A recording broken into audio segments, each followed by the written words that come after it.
Yes बेटा, तो हम आज पढ़ने वाले हैं मोशन इन वन डायमेंशन, या फिर इसको बोला जाएगा motion in a straight line. ठीक है, चलो स्टार्ट करते हैं। कि सबसे पहले बेटा हमको मोशन समझना है, तो कि मोशन समझने के लिए पैरामीटर्स क्या क्या है उसके, तो कि ये रहे पैरामीटर्स। फर्स्ट पैरामीटर है, सबसे पहले हमको कितना डिस्टेंस कवर कर रहा है, सबसे पहले जानना पड़ेगा क्या डिस्टेंस ट्रैवल कर रहा है बॉडी। दूसरा पैरामीटर है क्या डिस्प्लेसमेंट है। थर्ड पैरामीटर क्या स्पीड है। Fourth velocity, and the fifth is acceleration. Yes, तो मोशन को समझने के लिए हमें ये पांचों पैरामीटर्स को बहुत ही अच्छे से समझना पड़ेगा। यस, तो चलो सबसे पहले देखते हैं। सपोज एक बॉडी है, वो एक्स पॉइंट से किसी जगह पे वाई पॉइंट पे जाना चाहता है ना। कोई भी बंदा है वो एक्स से वाई जाने की कोशिश कर रहा है। ठीक है, उसके पास सपोज कुछ रास्ते हैं। एक रास्ता ये रहा डायरेक्ट, दूसरा रास्ता है यहाँ से घूमते हुए वाई पे जाना। फर्स्ट रास्ता ये रहा, सेकंड रास्ता ये रहा, और थर्ड रास्ता है ये वाला बड़ा वाला। ठीक है, this one is the third way. तीन अलग अलग रास्ते हैं।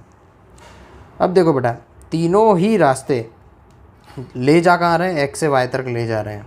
ठीक है, तो ये तीनों को हम बोलेंगे डिस्टेंस जो भी है। ठीक है, इसका डिस्टेंस कम है, इसका डिस्टेंस ज़्यादा है, इसका डिस्टेंस और भी ज़्यादा है। ठीक है, तो ये जो डिस्टेंस है उसको हम दूसरा नाम भी बोल सकते हैं पाथ लेंथ, है ना, रास्ते की लंबाई, पाथ लेंथ।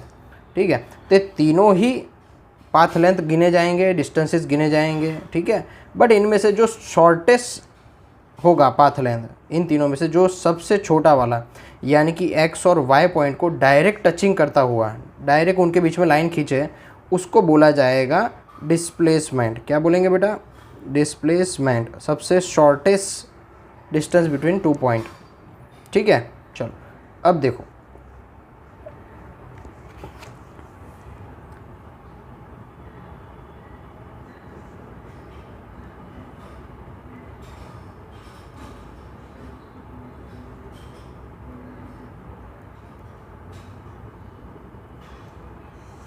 समझो एक एग्जांपल लेते हैं।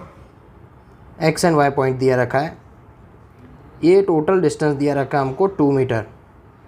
यस, और यहाँ से यहाँ जाने में डिस्टेंस दिया रखा है 6 मीटर।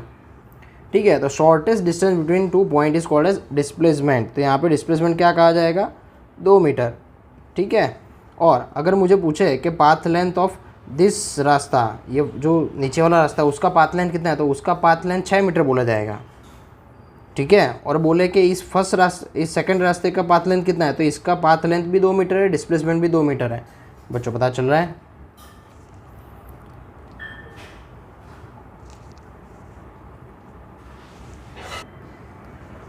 सो डिफाइन करना हो तो क्या लिख सकते हैं कि पाथ लेंथ क्या होता है? Total path covered by any object. Yes, उसको बोला जाएगा पाथ लेंथ या फिर टोटल डिस्टेंस कवर्ड। ठीक है, उसका यूनिट होता है मीटर। डायमेंशन फार्मूला लेंगे L1, और ये कैसा क्वांटिटी है? स्केलर है, इसका कोई डायरेक्शन नहीं है। नाउ द नेक्स्ट, डिस्प्लेसमेंट, ये क्या होता है? छोटे से छोटा रास्ता, यानी shortest distance between two points, यानी दो पॉइंट के बीच का सिर्फ इनिशियल और फाइनल का डिफरेंस ही लेना है हमको। यस, तो डायरेक्ट मिल जाएगा डिस्प्लेसमेंट हमारा x final minus x initial.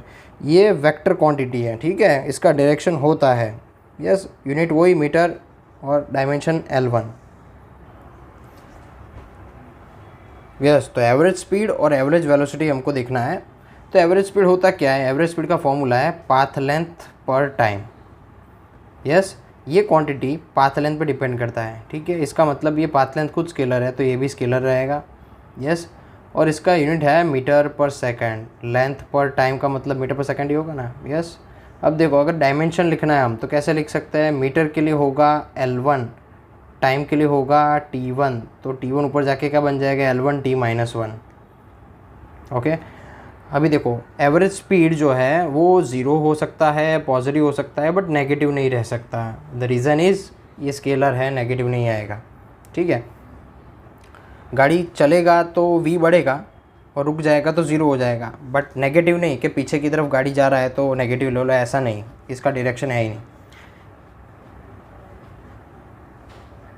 Define करना हो तो लिख सकते हैं total distance covered in unit time is called as average speed.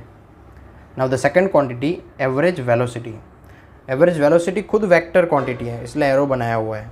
क्या बनेगा? Displacement in unit time is called as average velocity. Formula क्या लिख सकते हैं? Final position minus initial position divide by total time taken. Okay, है vector quantity, vector है तो negative भी हो सकता है, पॉजिटिव ज़ीरो हो सकता है, नेगेटिव भी हो सकता है। अगर कार पॉजिटिव एक्स एक्सिस पे जा रहे हैं तो हम बोलेंगे ये वेलोसिटी जो है पॉजिटिव रहेगा, अगर नेगेटिव एक्सिस पे जा रहे हैं तो हम वेलोसिटी को नेगेटिव बोलेंगे। ठीक है, same unit and same dimension. Definition लिखना है तो लिख सकते हैं displacement per unit time is called as velocity, average velocity. अब देखो बेटा, ये जो एवरेज स्पीड है ना, ओके, कभी कभी चांसेस है कि दोनों सेम हो जाए, डन, बट कभी भी वेलोसिटी स्पीड से ज़्यादा नहीं हो सकता, हमेशा कम ही रहेगा। ठीक है, तो हम ऐसा लिख सकते हैं एवरेज वेलोसिटी हमेशा कम रहेगा या कभी कभी सेम भी हो सकता है कंपेयर्ड टू एवरेज स्पीड।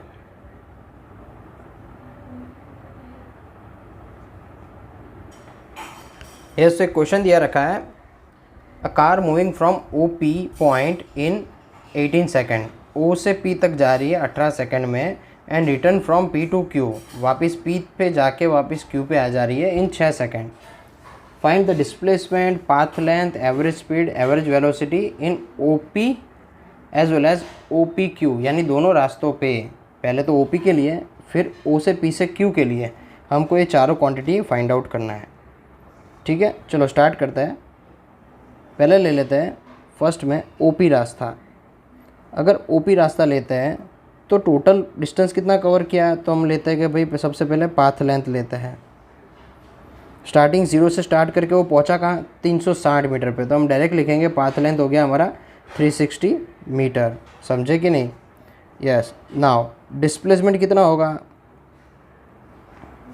तो समझो बेटा डिस्प्लेसमेंट कितना होगा, वही final position minus initial position, सीधी रेखा में 360 माइनस ज़ीरो, वही मिलेगा 360 मीटर।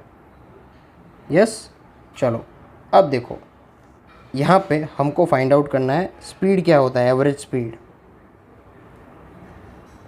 जो एवरेज स्पीड का फॉर्मूला क्या है? डिस्टेंस कवर्ड, या फिर हम लेंगे पाथ लेंथ। क्या बोलेंगे? पाथ लेंथ पर टाइम टेकन। पाथ लेंथ कितना मिला? 360। टाइम कितना लग रहा है ओ से पी जाने में? 18 सेकंड बोला हुआ है। ठीक है, 18 लिख लिए, यानी मिल रहा है 20 मीटर पर सेकंड। यूनिट्स के साथ लिखेंगे तो ये मिल रहा है average speed. Now we want to find the average velocity also. यहाँ पे हम फाइंड करेंगे एवरेज वेलोसिटी। उसका फॉर्मूला क्या है बेटा? डिस्प्लेसमेंट पर टाइम टेकन। चलो कितना डिस्प्लेसमेंट हो रहा है? डिस्प्लेसमेंट यहाँ पे 360 ही हो रहा है, डिवाइड बाय टाइम कितना लग रहा है? 18 सेकंड ही लग रहा है। वो तो आंसर हो जाएगा 20 मीटर पर सेकंड।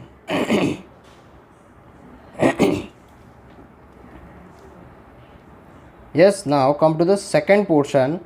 बोला है ओ से पी से क्यू, कहाँ जाना है? ओ से पी जाके वहाँ से क्यू जाना है। चलो तो हम देख ले सबसे पहले पाथ लेंथ कितना होता है। पाथ लेंथ कितना होगा? ओ से पहले पी गए तो हम लिखेंगे ओ पी, प्लस पी से वापस क्यू गए तो लिखेंगे पी क्यू। ठीक है, ओ पी कितना है भाई? 360। पी क्यू कितना है? तो पी से क्यू जाना है, यानी कितना हुआ? 360 में से 240 काट दो, कितना बचेगा? 60 60 120। ओके, 360 460 480 मीटर मिला।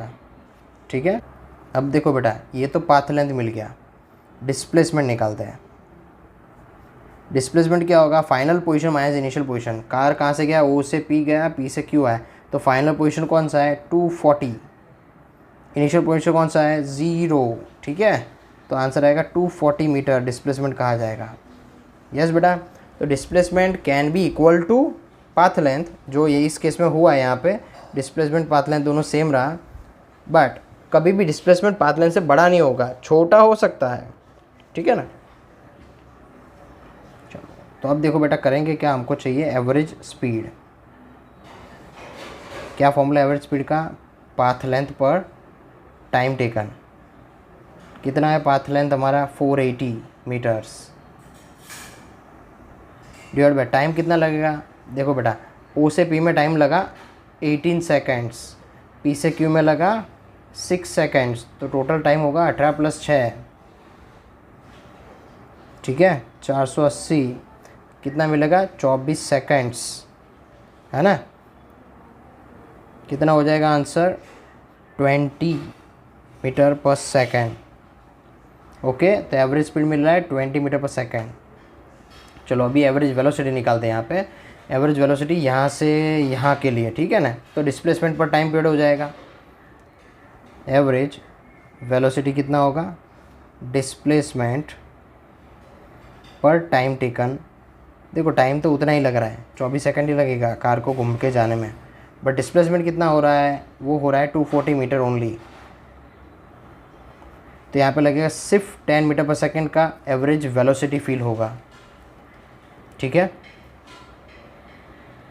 सो इस पर हम बोल सकते हैं कि डिस्प्लेसमेंट जो है ना, इट कैन बी लेसर और इक्वल टू पाथ लेंथ,